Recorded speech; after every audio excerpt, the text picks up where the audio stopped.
crazy. It's crazy. It's crazy. So my route has changed like. Welcome to Nevada. Welcome to Nevada. My route changed like 3 times in 4 hours yesterday. I dropped off the final piece that I picked up in Texas. I dropped that off yesterday about 10 a.m. and I was just gonna go back to Texas, right? Because Tiara didn't need me, and her truck is fine, and we'll get into that on another video. And so I was just gonna go back to Texas, and then one of my DCs called me with some stuff going to Vegas, Havasu, and then Matt called me, and he was like, hey, I got these 2 cars that need to go to Oklahoma. So I proceeded from Northern California to Southern California. I loaded up 2 vehicles yesterday, and then I spent the night down the street from my DC in Southern California. I loaded up her 2 little tiny pieces, which I'll show you guys in a minute. I loaded those up this morning, and it's now almost 12 noon, and I'm about 40 minutes from my first drop in Vegas, you guys. So really nice weather, and good money behind me, you know, really good, some decent money behind me. And from Vegas, I'm gonna pop down to San Diego. From San Diego, I'm gonna go up to Central California, and then I'm gonna go to Oklahoma City. So hopefully I'll be home sometime this weekend, but I'm not sure. We'll see. But anyways, yeah, that's how it goes, you know, you guys. I mean, our route changes like that.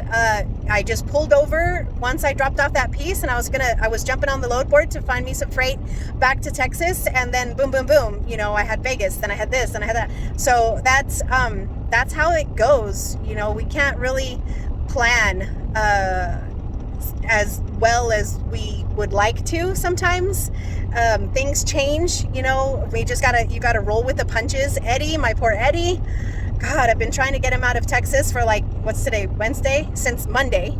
I booked him 3 really good loads for Monday, and we didn't quite make it to 1, and that was like the big load. And so the broker canceled it on us, and you know, so then Tuesday he was trying again. Tuesday I booked him a car. I thought it said Ford Explorer, it said Ford Expedition, so then that didn't fit. And now it's Wednesday morning, so then yesterday I booked a different load. No, this morning I booked a different load for him to pick up, to a replacement load from the Ford Excursion that I had to cancel. He gets there and he's like, oh, the load isn't here, somebody else took the load. And I'm like, what? You know, I was so frustrated. Well, it turns out the shipper put the shipper put Eddie's load on a different truck this morning that left their yard about half an hour before Eddie got there. So it sounds like we caught the issue on that one, but you know, poor Eddie, like, you know, you plan and you plan and you plan, and it just doesn't, you know, some days it just does not work out, and it's just like, oh, it's so frustrating. And you just have to keep trying and keep filling the trailer, and you just keep at it. You know, you can't take your ball and go home. I mean, this is your job, and that's part of the deal, and we just keep rolling with the punches. I'm in the process of booking Tiara a couple. I booked her 2 pieces, and we still got room for 1 more, so I'm trying to find something else.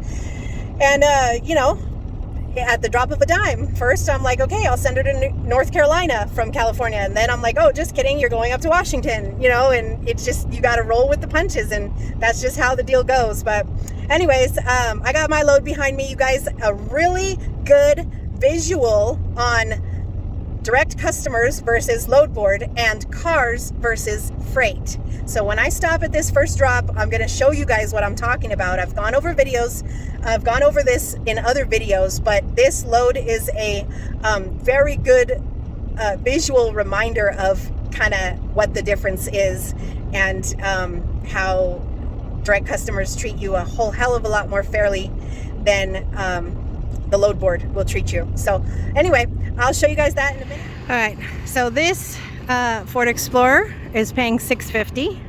Okay, the lifted Silverado is paying $375, right? So you guys can do the math on that. This little teeny tiny piece right here, see that? That, and that little red bundle on the other side. See it down there? Okay, that's paying $750. And then let me jump in my truck for the other one. See that right there? That little black piece, you guys? That one's paying $350.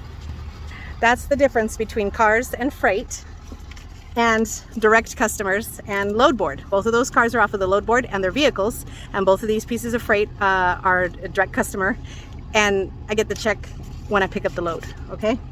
That's how that works. The freight is actually paying more, and it's way smaller, way lighter, way less space, and I'm already paid on it. So that's the difference. I'm here at my first drop. I'm gonna get it off, get this stuff off really quickly, and I'll get back to you guys. That's a pretty lake. They call it Lake Havasu, but it's Colorado River. Isn't that pretty? So I just dropped off my last piece, and here in Havasu, and I actually have 2 trucks to pick up. I had a vehicle out of Henderson, you guys, and when I got to Origin, where it was supposed to be, I guess the porters or whoever hadn't brought it, the tow truck guy hadn't brought it over yet. So that means that I wasn't gonna wait around, of course. I canceled it, and I ended up finding myself another vehicle that comes out of Havasu, because I already have 1 truck to pick up out of Havasu. I found a second one, and I get it dispatched to me. And it's picking up at the same dealership. So right here where I dropped off my little piece, the dealership is like half a mile away, and I get to pick up both of my trucks right out of there. So let's go pick those Bradley up. Chevrolet. I got a bunch of keys. I got a 2001 Ford F-250, and I got a 2014 GMC Sierra 1500 sitting over there too. The broker on this one was like, and take pictures. If you don't knock it off, this thing is 22 years old. Like, please. Look at this. It even smells antique. It's pretty funky donkey. Wow, it's got less than 200,000 miles on it. My almost 2-year-old truck has the same amount of miles on it. Let's see if she works. Hey, winner. She's a runner. All right, let's go load her up, guys, because it's freaking 114 degrees in Lake Havasu, Arizona. It's hot as shit, you guys. Oh my God, there's no relief. Parked across the street. I wanted to park in the shade, of course, but I couldn't find any. So that's how that goes. And we got a GMC Sierra. Nice. Decent. Z71 4x4. Nice. Got a little lift on it. Let me see if I can shit. Squiggle in here. Ooh, there we go. Ooh, hot leather. Ooh, hot butt. Oh my Jesus. She runs. Be quiet, you. Oh my Lord. Okay, I'm gonna pull this one out. I found shade, so I'm gonna pull this one out and park it where I want to load my vehicles, because I found shade, and actually in the shade the heat is bearable. So I'm gonna do that. I like this truck too. I like that old truck. I'd like to have me an old truck like that 3/4 ton I was just driving. An old one, but that's kind of been like at least a little bit redone, so it doesn't smell like it's an antique inside. It doesn't smell nasty. Okay, there I am. I'm gonna move over here though. I'm gonna get right up here in this shade. Burp. See, now we're in the shade. Ooh, that's better. All right, let me go pick up the other one. Drive it over here. Load it up. Let's get on down the road. Yeah, I'm glad I switched over to the shade. That's how you get it done, boys and girls. 2001 F-250 extended cab and a 2014 GMC Sierra 1500 Z71 4x4. She got like little teeny tiny bit wide tires. See that? Well, it's hard to see, but they're like a little bit big, and so I kind of had to like squeeze them into the fenders. Kind of like it was a tight squeeze, but it was okay. I got it all in there and everything, so probably got a little bit of overhang, and that's just gonna have to be fine. I'm not going very far, only a couple miles. $375 bill, $400 bill. I'm only going a couple hours away, so we'll see. I can drop both of these off after hours, so they're both coming off my trailer today, hopefully before my drive time is up. Hopefully I can get there. And they're both going really close to each other, I think within 20 miles. Whew. So I'm gonna strap them down, put my ramps away, and get out of here. Well, I made it within my hours to drop the first one.